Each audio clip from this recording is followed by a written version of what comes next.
नमस्कार, आपका स्वागत है पिंच ऑफ बुद्धा चैनल में। एक समय की बात है, भगवान श्री कृष्ण के मित्र उनसे मिलने के लिए द्वारिका नगरी आए।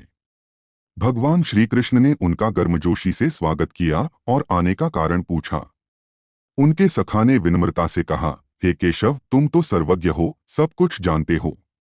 मैं यह जानने के उद्देश्य से आया हूं कि मनुष्य को किन वृक्षों का रोपण करना चाहिए, कौन से वृक्ष भवन के सामने लगाने चाहिए, किन वृक्षों का रोपण करने से दरिद्रता दूर होती है और शत्रु, रोग, भय, भूत प्रेत आदि संकटों से बचने के लिए कौन से वृक्ष भवन की सीमा में लगाने चाहिए। भगवान श्री कृष्ण ने मुस्कुराते हुए अपने मित्र की ओर देखा और बोले, हे सखा, तुमने आज समस्त मानव जाति के कल्याण के उद्देश्य से अत्यंत महत्वपूर्ण प्रश्न किया है।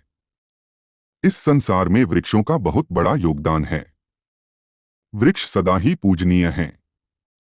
भवन की सीमा में वृक्षों को लगाना बहुत ही शुभ फल प्रदान करता है।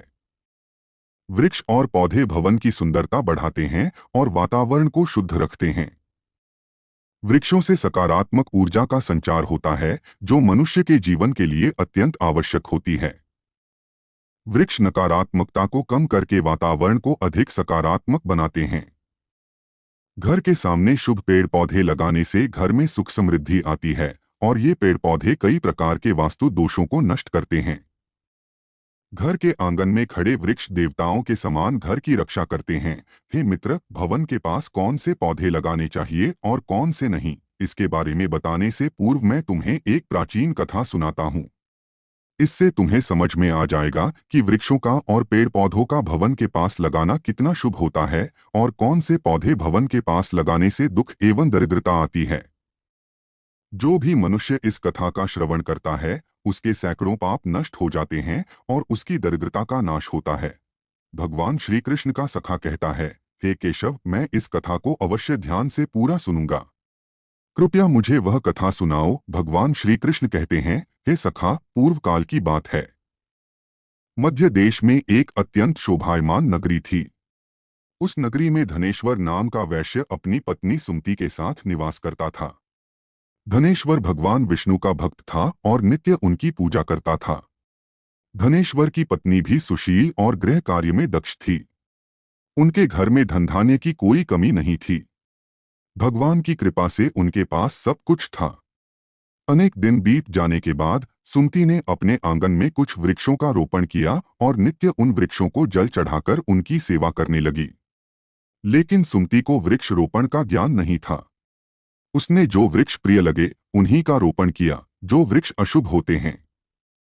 इस कारण से धनेश्वर को व्यापार में काफी घाटा होने लगा। उनके घर में रोज कलह होने लगा और पति पत्नी में बार बार क्लेश होने लगे। धीरे धीरे धनेश्वर का सारा व्यापार डूब गया और उनका सारा धन भी नष्ट हो गया। वे भूखे रहने लगे और सुमति भी गुस्सा करने लगी।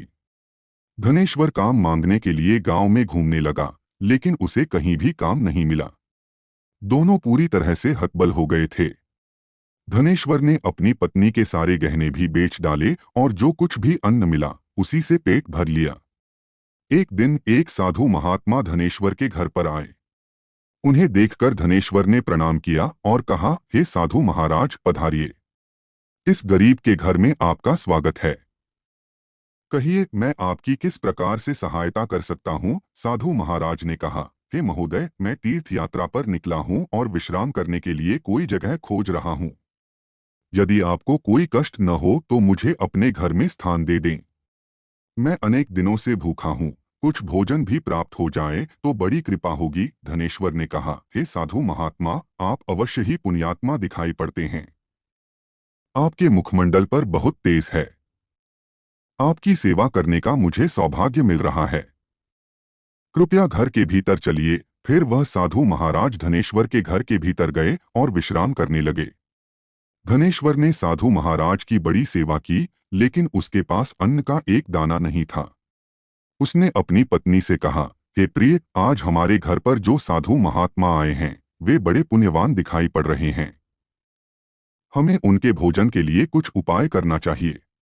मैं गांव में जाकर किसी से थोड़ा सा धन मांग कर लाता हूँ। इतना कहकर धनेश्वर गांव के एक सेठ के घर पर गया और उससे धन देने की विनती की। सेठ ने उसे धन देने से इनकार कर दिया और कहा, तुम्हारे पास तो फूटी कौड़ी नहीं है। तुम मेरा धन कैसे वापस करोगे? धनेश्वर ने कहा, हे सेठ, कृपा करके आप मुझे थोड़ा सा धन दीजिए, मैं जल्दी ही लौटा दूंगा। यदि मैं धन नहीं लौटा पाया तो आप मेरा घर ले लीजिए। सेठ को उस पर थोड़ी दया आई और उसने धन देते हुए कहा, हे वैश्य, यदि तुमने धन नहीं लौटाया तो तुम स्वयं ही मुझे अपना घर सौंप दो। धनेश्वर ने वचन दिया और सेठ से धन लेकर बाजार से दूध, चावल, सब्जी, आटा, शक्कर आदि चीजें खरीद लीं और लौटकर अपने घर आ गया। उसने अपनी पत्नी से कहा, हे प्रिय, तुम उन साधु महात्मा के लिए भोजन बनाओ। फिर धनेश्वर की पत्नी ने भोजन बनाया और साधु महात्मा को परोसा। साधु महाराज ने धनेश्वर की भक्ति और आदर सम्मान से प्रसन्न होकर कहा, हे वैश्य, मैं तुम्हारी भक्ति और आदर सम्मान से अत्यंत प्रसन्न हूँ। तुम्हारी जो भी कामना है मुझे बताओ, मैं अवश्य पूरी करूंगा। धनेश्वर ने कहा, हे महात्मा, आपका आशीर्वाद ही हमारे लिए सब कुछ है, किंतु मैं आपसे यह जानना चाहता हूं कि किस पाप के कारण मुझे दरिद्रता का दुख भोगना पड़ रहा है। हमने तो भगवान विष्णु की भक्ति की है, फिर हमारे जीवन में दरिद्रता क्यों आई है? इसका क्या कारण है और इसे दूर करने के लिए क्या उपाय करना चाहिए? साधु महाराज ने कहा, हे वैश्य, जब मैं तुम्हारे द्वार पर आया था तभी मुझे ज्ञात हो गया था कि तुम्हारे जीवन में दरिद्रता और संकट क्यों आए हैं। तुम्हारे भवन के सामने जो वृक्ष हैं वे ही तुम्हारी दरिद्रता के कारण हैं। इसलिए तुम इन वृक्षों को हटाकर उनके स्थान पर शुभ पौधों का रोपण करो। तुम्हारी पत्नी ने जिन वृक्षों का रोपण किया है वे अशुभ वृक्ष हैं और उन्हीं के कारण तुम्हारी दुर्दशा हुई है। धनेश्वर ने कहा, हे महात्मा, कृपया मुझे बताइए कि घर के सामने कौन से वृक्ष लगाने चाहिए जिससे घर में सुख समृद्धि हो और कौन से वृक्ष नहीं लगाने चाहिए। कृपा करके विस्तार से समझाइए, मैं आपका बड़ा आभारी रहूंगा। साधु महाराज ने कहा, हे वैश्य, ठीक है, अब मैं तुम्हें उन शुभ वृक्षों के विषय में बताता हूं जिन्हें घर के पास लगाने से शुभ फलों की प्राप्ति होती है। ध्यानपूर्वक सुनो। किसी जलाशय के समीप पीपल का वृक्ष लगाने वाले मनुष्य को सैकड़ों यज्ञों के समान फल मिलता है।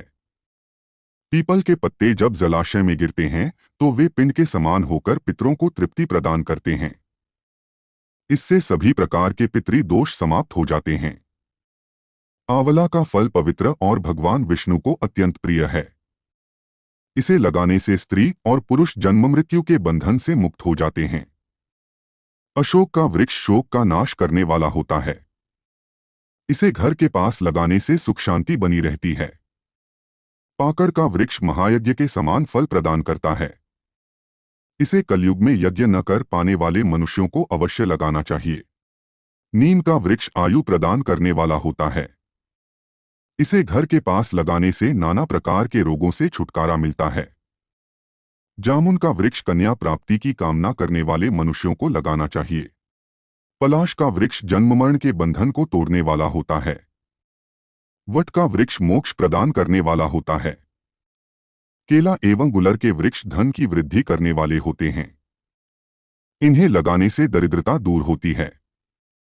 तुलसी का पौधा भगवान विष्णु का प्रिय है। इसे लगाने से समस्त देवता प्रसन्न होते हैं और घर में लक्ष्मी का वास होता है। वहीं अशुभ वृक्षों में कांटेदार, दूषित, सड़ेगले, विषैले और निर्जीव वृक्ष आते हैं। इन्हें लगाने से दरिद्रता, रोग, क्लेश, शत्रु भय आदि में वृद्धि होती है। जैसे कि बबूल, करंज, आक, धतूरा, इमली, कटहल, बांस आदि वृक्षों का घर के समीप लगाना शुभ नहीं होता। इन्हें भूलकर भी घर के सामने या आसपास नहीं लगाना चाहिए। भगवान श्री कृष्ण की यह कथा सुनकर उनका सखा अत्यंत प्रसन्न हुआ। उसने भगवान का धन्यवाद किया और उनके बताए वृक्षों को अपने घर के पास लगाने का संकल्प लिया। इस कहानी से यह स्पष्ट होता है कि भवन के पास किस प्रकार के वृक्ष लगाने चाहिए और किस प्रकार के नहीं, इस पर बहुत ध्यान देना चाहिए। शुभ वृक्ष लगाने से न केवल दरिद्रता दूर होती है बल्कि घर में सुख समृद्धि और शांति भी बनी रहती है।